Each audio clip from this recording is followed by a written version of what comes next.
ਅੰਮ੍ਰਿਤਸਰ ਦੇ ਵਿੱਚ ਅੰਮ੍ਰਿਤਸਰ ਦੇ ਵਿੱਚ ਇਹ ਦੋ ਲੋ ਇੰਟੈਂਸਿਟੀ ਰੌਲਾ ਤਾਂ ਨਾ ਪਾਓ, ਰੌਲਾ ਨਾ ਪਾਓ। ਚੁੱਪ ਰਹਿ ਕੇ ਕਰ ਲਓ ਯਾਰ, ਬਾਹਰ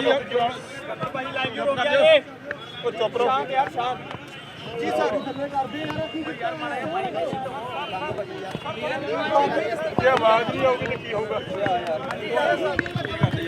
ਅੰਮ੍ਰਿਤਸਰ ਦੇ ਵਿੱਚ ਆ ਦੋ ਜਿਹੜੇ ਲੋ ਇੰਟੈਂਸਿਟੀ ਐਕਸਪਲੋਜ਼ਨਸ ਹੋਏ ਹੈਗੇ, ਇੱਕ ਸੈਟਰਡੇ ਰਾਤੀ 11:30 ਦੇ ਕਰੀਬ, ਇੱਕ ਅੱਜ ਸੋਮਵਾਰ ਸਵੇਰੇ 6:15 ਵਜੇ। ਤੇ ਇਸ ਦੇ ਵਿੱਚ ਜਿਹੜੀ ਪ੍ਰੀਲਿਮਿਨਰੀ ਇੰਟਰੋਗੇਸ਼ਨ ਜਿਹੜੀ ਇਨਵੈਸਟੀਗੇਸ਼ਨ ਹੋਈ ਹੈ ਉਸ ਦੇ ਵਿੱਚ ਇਹ ਸਾਹਮਣੇ ਆਇਆ ਕਿ ਇਹ ਲੋ ਇੰਟੈਂਸਿਟੀ ਐਕਸਪਲੋਜ਼ਨ ਸੀਗੇ ਜਿਹੜੇ ਉੱਪਰ ਜਿਹੜੀ ਹੈਰੀਟੇਜ ਸਟੇਜ ਜਿੱਥੇ ਅਸੀਂ ਖੜੇ ਹੈਰੀਟੇਜ ਸਟਰੀਟ ਦੇ ਵਿੱਚ ਇੱਥੇ ਲੋ ਇੰਟੈਂਸਿਟੀ ਐਕਸਪਲੋਜ਼ਨਸ ਹੋਏ ਹੈਗੇ। ਸੋ ਅਸੀਂ ਇਸ ਦੀ ਸਾਇੰਟੀਫਿਕਲੀ ਇਨਵੈਸਟੀਗੇਸ਼ਨ ਕਰ ਰਹੇ ਹਾਂ, ਸਾਡੀ ਫੋਰੈਂਸਿਕ ਟੀਮ ਇੱਥੇ ਮੌਕੇ ਤੇ ਹੈਗੀ ਤੇ ਕੋਈ ਵੀ ਸਾਨੂੰ ਟ੍ਰਿਗਰਿੰਗ ਮੈਕੈਨਿਜ਼ਮ ਜਾਂ ਡੈਟੋਨੇਟਰ ਨਹੀਂ ਮਿਲਿਆ ਹੈਗਾ ਮੌਕੇ ਤੇ ਜਿਸ ਤੋਂ ਇੰਜ ਜਾਪਦਾ ਹੈਗਾ ਕਿ ਕਿਸੇ ਕੰਟੇਨਰ ਦੇ ਵਿੱਚ ਐਕਸਪਲੋਸਿਵ ਮਟੀਰੀਅਲ ਰੱਖ ਕੇ ਜਿਹੜਾ ਹੈਗਾ ਉਹ ਐਕਸਪਲੋਜ਼ਨ ਕੀਤਾ ਗਿਆ ਹੈ। Absence of triggering mechanism means that it is a crude kind of a device. ਅਸੀਂ ਇਸ ਨੂੰ ਪੂਰੇ ਡੀਪਲੀ ਇਨਵੈਸਟੀਗੇਟ ਕਰਾਂਗੇ, ਅਸੀਂ ਕੋਈ ਐਂਗਲਸ ਰੂਲ ਆਊਟ ਨਹੀਂ ਕਰ ਰਹੇ ਹੈਗੇ। ਪ੍ਰੀਲਿਮਿਨਰੀ ਇਹ 2-3 ਗੱਲਾਂ ਮੈਂ ਕਹਿਣਾ ਚਾਹਾਂਗਾ ਕਿ ਇਹ ਕਿਸੇ ਦੀ ਮਿਸਚਿਫ ਹੈਗੀ। It is too early to say ਕਿ ਇਟ ਇਜ਼ ਮਿਸਚਿਫ ਜਾਂ ਇਟ ਇਜ਼ ਟੈਰਰ ਐਂਗਲ ਜਾਂ ਕਿਸੇ ਦਾ ਪਰਸਨਲ ਐਂਗਲ ਹੈ। ਸੋ ਅਸੀਂ ਕੋਈ ਵੀ ਐਂਗਲ ਰੂਲ ਆਊਟ ਨਹੀਂ ਕਰਾਂਗੇ, ਅਸੀਂ ਸਾਰੇ ਐਂਗਲਸ ਤੋਂ ਡੀਪਲੀ ਇਨਵੈਸਟੀਗੇਟ ਕਰਾਂਗੇ। ਐਕਸਪਲੋਸਿਵਸ ਆਰ ਵੈਰੀ ਕਰੂਡਲੀ ਅਸੈਂਬਲਡ ਜਿਹੜੀ ਡਿਵਾਈਸ ਹੈਗੀ। ਟ੍ਰਿਗਰਿੰਗ ਮੈਕੈਨਿਜ਼ਮ ਕੋਈ ਨਹੀਂ ਮਿਲਿਆ ਹੈ, ਡੈਟੋਨੇਟਰ ਕੋਈ ਨਹੀਂ ਮਿਲਿਆ ਹੈ। ਸੋ ਇਸ ਦੇ ਨਾਲ ਹੀ ਮੈਂ 2-3 ਗੱਲਾਂ ਜਿਹੜੀਆਂ ਕਹਾਂਗਾ ਕਿ ਪੰਜਾਬ ਪੁਲਿਸ ਪੂਰੀ ਤਰ੍ਹਾਂ ਸક્ષਮ ਹੈ। ਤੁਸੀਂ ਜਿਵੇਂ ਇੱਥੇ ਖੜੇ ਹੋ, ਆਵਾਜਾਈ ਲੋਕਾਂ ਦੀ ਜਿਹੜੀ ਹੈਗੀ ਐਵਰੀਥਿੰਗ ਇਜ਼ ਨਾਰਮਲ। ਸੋ ਮੈਂ ਲੋਕਾਂ ਨੂੰ ਅਸ਼ੋਰ ਕਰਦਾ ਹਾਂ ਕਿ ਅਸੀਂ piece, harmony, law and order ਬਣਾ ਕੇ ਰੱਖਾਂਗੇ। ਨੰਬਰ 2, ਫੇਕ ਰਿਊਮਰਸ ਦੇ ਵਿੱਚ ਕਈ ਵਾਰੀ ਲੋਕੀ ਗਲਤ ਗੱਲਾਂ ਕਹਿੰਦੇ ਆ, ਸਾਡਾ ਫੈਕਟ ਚੈੱਕ ਕਰੋ, ਸਾਡੇ ਸੋਸ਼ਲ ਮੀਡੀਆ ਹੈਂਡਲਸ ਹੈ, ਅਸੀਂ ਆਫੀਸ਼ੀਅਲੀ ਰਿਲੀਜ਼ ਕਰਾਂਗੇ। ਥਰਡਲੀ ਵਾਈਟ ਪਾਊਡਰ ਬਰਾਮਦ ਹੋਇਆ ਸੀਗਾ ਥੋੜਾ ਜਿਹਾ। ਦੇਖੋ ਜੀ ਆਈਈਡੀ ਤੇ ਕੋਈ ਵੀ ਜਿਵੇਂ ਮੈਂ ਕਿਹਾ ਜਿਹੜਾ ਕਰੂਡ ਐਕਸਪਲੋਜ਼ਨ ਹੈ ਜੀ। ਸੋ ਬੇਸਿਕਲੀ ਆਈਈਡੀ ਹੁੰਦੀ ਹੈ ਜਿਹਨੂੰ ਆਪਾਂ ਕਹਿੰਦੇ improvised explosive device. So anything which causes an explosion is an IED. So we are looking into it ਕਿ ਇਹ ਕਿਸੇ ਸ਼ਰਾਰਤੀ ਬੰਦੇ ਦੀ ਮਿਸਚਿਫ ਹੈਗੀ ਜਾਂ ਇਹ ਕੋਈ ਆਰਗੇਨਾਈਜ਼ਡ ਅਟੈਂਪਟ ਹੈ, ਕਿਸੇ ਦਾ ਕੋਈ ਮੋਡਿਊਲ ਹੈਗਾ, ਇਸ ਦੀ ਟਾਈਮਿੰਗ ਜਿਹੜੀ ਹੈਗੀ ਉਸ ਦੀ ਕੀ ਸਿਗਨੀਫੀਕੈਂਸ ਹੈ।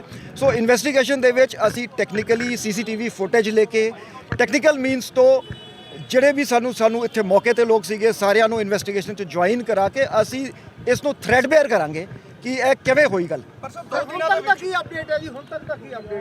ਦਿਸ ਇਜ਼ ਦੀ ਦੇਖੋ one person has received minor injuries today ਤੇ ਇੱਕ ਮਾਈਨਰ ਇੰਜਰੀਜ਼ ਪਰਸੋਂ ਵੀ ਰਿਸੀਵ ਹੋਈਆਂ ਸੀ। ਐਜ਼ ਆਈ ਸੈਡ ਕਿ ਇਹ ਬਹੁਤ ਲੋ ਇੰਟੈਂਸਿਟੀ ਐਕਸਪਲੋਸਿਵ ਸੀਗਾ। ਮੇਰੀ ਇੱਥੇ ਜਿਹੜੀ ਪ੍ਰੈਜ਼ੈਂਸ ਹੈਗੀ, ਮੈਂ 2 ਚੀਜ਼ਾਂ ਕਰਕੇ ਇੱਥੇ ਆਇਆ। ਇੱਕ ਤੇ ਲੋਕਾਂ ਨੂੰ ਅਸ਼ੋਰ ਕਰਨ ਲਈ ਕਿ Punjab police is there to keep the state secure and safe.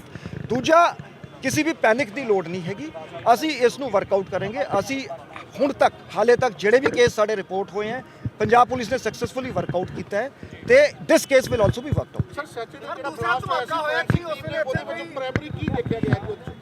Low explosion ਜਿਵੇਂ ਮੈਂ ਜਿਹੜੀਆਂ ਗੱਲਾਂ ਕਹੀਆਂ ਕਿ ਸਾਨੂੰ ਮੌਕੇ ਤੋਂ ਡੈਟੋਨੇਟਰ ਨਹੀਂ ਮਿਲਿਆ। ਜਦੋਂ ਕੋਈ ਵੀ ਜਿਹੜਾ ਹਾਈ ਐਕਸਪਲੋਸਿਵ ਹੁੰਦਾ ਉਸ ਨੂੰ ਡੈਟੋਨੇਟ ਕਰਨ ਲਈ ਡੈਟੋਨੇਟਰ ਯੂਜ਼ ਕਰਦੇ, ਜਿਹਨੂੰ ਟ੍ਰਿਗਰਿੰਗ ਮੈਕੈਨਿਜ਼ਮ ਕਹਿੰਦੇ ਆ ਜਾਂ ਟ੍ਰਿਗਰਿੰਗ ਡਿਵਾਈਸ ਕਹਿੰਦੇ ਆ। So no triggering device has been recovered from the spot so far. So ਇਸ ਤੋਂ ਇੰਜ ਜਾਪਦਾ ਹੈ, ਹੁਣ ਸਪੈਕੂਲੇਟਿਵ ਹੈ। ਜੇ ਮੈਂ ਇਹ ਕਹਿੰਦਾ ਵੀ ਤੁਸੀਂ you will like to put words into my mouth ਕਿ ਪੋਟੈਸ਼ੀਅਮ ਜਿਹੜਾ ਉਹ ਕਲੋਰੇਟ ਤੇ ਉਹ ਸਲਫਰ ਹੁੰਦਾ ਹੈ, ਸੋ ਮੈਂ ਇਹ ਨਹੀਂ ਕਹਾਂਗਾ because we are not sure. We will go by the scientific. ਹੁਣ it is although regulated ਹੈ, ਬਟ ਇਸ ਤਰ੍ਹਾਂ ਦੇ ਸਬਸਟੈਂਸਸ ਬਹੁਤ ਈਜ਼ੀਲੀ ਵੀ ਅਵੇਲੇਬਲ ਹੈ ਮਾਰਕੀਟ ਦੇ ਵਿੱਚ। ਦੇਅਰਫੋਰ ਅਸੀਂ ਇਸ ਨੂੰ ਸਾਰੇ ਐਂਗਲਸ ਤੋਂ ਦੇਖਾਂਗੇ ਕਿ ਲੋਕਲੀ ਪ੍ਰੋਕਿਓਰਡ ਕਿਸੇ ਮਿਸਚਿਫ ਮੇਕਰ ਦੀ ਇਹ ਹਰਕਤ ਤੇ ਨਹੀਂ ਹੈਗੀ ਕਿ ਸਟੇਟ ਦਾ ਮਾਹੌਲ ਵਿਗਾੜਨ ਲਈ, ਇਸ ਤਰ੍ਹਾਂ ਦਾ ਪ੍ਰਭਾਵ ਦੇਣ ਲਈ। ਸੋ ਅਸੀਂ ਡੀਪਲੀ ਇਨਵੈਸਟੀਗੇਟ ਕਰਾਂਗੇ, ਸਾਰੇ ਐਂਗਲਸ ਦੇਖਾਂਗੇ। ਟੈਕਨੀਕ ਕਿਹੜੀ ਵਰਤੀ ਗਈ ਸੀ? ਦੇਖੋ ਜੀ ਉੱਪਰ ਜਿਵੇਂ ਹੈਰੀਟੇਜ ਜਿਹੜਾ ਪਾਰਕਿੰਗ ਹੈਗੀ, ਇਹਦੇ ਉੱਪਰ ਜਿਹੜਾ ਹੈਗਾ ਜਿਹੜਾ ਸਾਰਾਗੜੀ ਸਟਰੀਟ ਜਿੱਥੇ ਅਸੀਂ ਖੜੇ ਹੈਗੇ, ਇੱਥੇ ਉੱਪਰ ਕੰਟੇਨਰ ਦੇ ਵਿੱਚ ਜਿਹੜਾ ਹੈਗਾ ਐਕਸਪਲੋਸਿਵ ਰੱਖ ਕੇ ਇੱਕ ਥ੍ਰੈਡ ਜਿਹੜਾ ਹੈਗਾ ਥੱਲੇ ਲਟਕ ਰਿਹਾ ਸੀਗਾ। So either some passer by has accidentally ਜਿਵੇਂ ਸੀਸੀਟੀਵੀ ਫੁਟੇਜ ਇਸੀ ਕਰਕੇ ਅਸੀਂ ਡੀਪਲੀ ਦੇਖ ਰਹੇ ਹੈਗੇ ਕਿ ਉਹ ਕਿਸੇ ਨੇ ਖਿੱਚਤਾ ਸੋ ਉਹ ਡਿਵਾਈਸ ਜਿਹੜੀ ਹੈਗੀ ਉੱਪਰੋਂ ਥੱਲੇ ਡਿੱਗ ਪਈ ਤੇ ਇੱਕ ਐਕਸਪਲੋਜਨ ਹੋ ਗਿਆ ਆਵਾਜ਼ ਕਾਫੀ ਹੋਈ ਪਰ ਅਦਰਵਾਈਜ਼ देयर वर नो ਸ਼ਾਰਪਨਰਸ ਜਿਹੜੇ ਵਿੱਚ ਸ਼ਾਰਪਨਰ ਕੋਈ ਵੀ ਨਹੀਂ ਸੀਗੇ ਤੇ ਇੰਜਰੀ ਬਹੁਤ ਮਾਈਨਰ ਹੋਈ ਹੈ but yes loud noise was there sir ਜਦੋਂ ਸੈਕੰਡ ਬਲਾਸਟ ਹੋਇਆ ਤਾਂ ਡਿਪਲੋਇਮੈਂਟ ਨਹੀਂ ਸੀ ਇੱਥੇ ਸੀਪੀ ਸਾਹਿਬ ਤੁਹਾਨੂੰ ਡਿਟੇਲ 'ਚ ਬਰੀਫ ਕਰ ਦੇਣਗੇ ਅਸੀਂ ਸਾਰੇ ਐਸਪੈਕਟਸ ਨੂੰ ਦੇਖਾਂਗੇ ਕੇਸ ਨੂੰ ਟਰੇਸ ਕਰਾਂਗੇ ਫੇਕ ਰਿਊਮਰਸ ਤੇ ਨਾ ਜਾਓ ਇਹ ਕਿਸੇ ਦੀ ਮਿਸਚੀਫ ਹੋ ਸਕਦੀ ਹੈ ਅਸੀਂ ਪੰਜਾਬ ਦੇ ਵਿੱਚ ਪੀਸ ਤੇ ਹਾਰਮਨੀ ਨੂੰ ਡਿਸਟਰਬ ਨਹੀਂ ਹੋਣ ਦੇਵਾਂਗੇ ਕੁਝ ਲੋਕ ਸਰ ਆਇਡੈਂਟੀਫਾਈ ਕੀਤੇ ਗਏ ਨੇ ਇਸ ਮਾਮਲੇ ਦੇ ਵਿੱਚ ਕਿ ਕਿੱਥੋਂ ਇਹ ਰੱਖਿਆ ਗਿਆ ਜਾਂ ਚਿਮਨੀ ਦੇ ਵਿੱਚ ਜਿਸ ਤਰ੍ਹਾਂ ਤੁਸੀਂ ਮੈਟਲ ਡਿਵਾਈਸ ਕਹਿ ਰਹੇ ਹੋ ਕਿ ਉਹਦੇ ਵਿੱਚ ਰੱਖਿਆ ਗਿਆ ਚਿਮਨੀ ਦੇ ਵਿੱਚ ਇਹ ਤਾਂ ਕੁਝ ਪਤਾ ਚੱਲਿਆ ਕਿ ਕਿਹੜੇ ਰੈਸਟੋਰੈਂਟ ਅਸੀਂ ਸਾਰੇ ਐਂਗਲਸ ਨੂੰ ਇਨਵੈਸਟੀਗੇਟ ਕਰਾਂਗੇ ਜੀ ਸਰ secondary में detail ਹਾਂਜੀ I think CP Sahib will brief again after some time after meeting